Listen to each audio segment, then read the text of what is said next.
খুবই সুস্বাদু বাসমতি চাল দিয়ে বাসন্তী পোলাও রেসিপি আজকে আমি আপনাদের সঙ্গে শেয়ার করব। এইভাবে পোলাও বানালে একদম ঝরঝরে হবে আর বানানো ভীষণই সহজ, যে কেউ বানিয়ে নিতে পারবেন। যে কোনো নিরামিষের দিনে আপনারা এইভাবে বাসন্তী পোলাওটা বানিয়ে নিতে পারেন।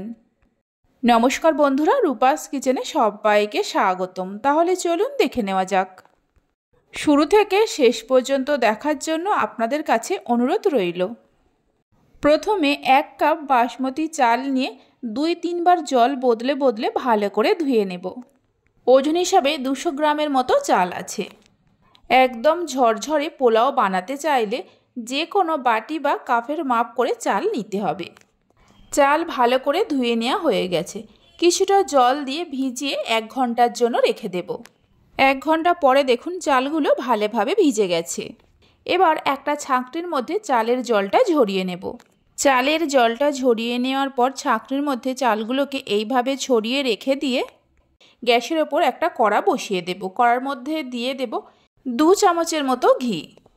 ঘি গরম হলে ঘিয়ের মধ্যে কিছু কাজু আর কিশমিশ দিয়ে হালকা করে ভেজে নেব। আমি কাজু আর কিশমিশ একসঙ্গে ভেজে নিচ্ছি। আপনারা চাইলে কাজু বাদামটা প্রথমে একটু ভেজে নিয়ে তারপরে কিশমিশটা দিয়ে ভেজে নিতে পারেন। লো ফ্লেমে 1 মিনিটের মতো ভেজে নিতে হবে। কাজু বাদাম আর কিশমিশ ভেজে নেওয়া হয়ে গেছে, তুলে নিয়ে রেখে দেব।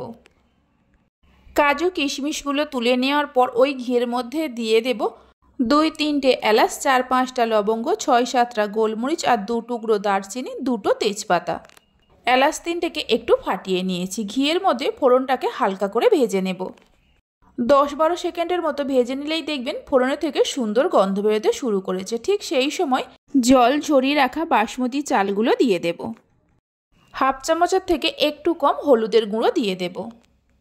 হলুদটা দেওয়ার পর চালের সঙ্গে মিশিয়ে নিয়ে মিডিয়াম ফ্লেমে 1 মিনিটের মতো ভেজে নেব।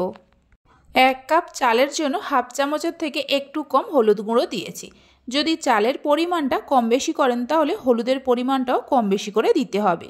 চালগুলো ভেজে নেওয়ার পর দিয়ে দেব যে কাপ মেপে চাল নিয়েছিলাম ওই কাপের 1 কাপ হালকা গরম জল আর 1 কাপ দিয়ে দেব দুধ।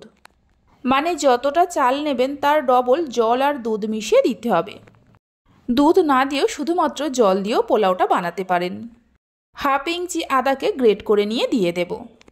আদাটা আমি ভাজলাম না, আপনারা চাইলে চালের সঙ্গে আদাটা ভেজেও নিতে পারেন। গ্যাসের ফ্লেমটা হাইতে করে জলটা ফোটা পর্যন্ত অপেক্ষা করব। স্বাদ মতো নুন দিয়ে দেব। ভেজে রাখা কাজু আর কিশমিশগুলো দিয়ে দেব। এইভাবে একবার বাসমতি চাল দিয়ে বাসন্তী পোলাওয়ের রেসিপিটা বানিয়ে দেখতে পারেন। খেতে অসম্ভব ভালো লাগে। জল যখনই ফুটতে শুরু করবে গ্যাসের ফ্লেমটা লো টু মিডিয়ামে করে কিছুক্ষণ ঢাকা দিয়ে রান্না করে নেব। 10 মিনিটের মতো রান্না করে নেওয়ার পর ঢাকা খুলে একটু নাড়াচাড়া করে নেব। খুবই সাবধানে করতে হবে, তা না হলে চালগুলো ভেঙে যেতে পারে।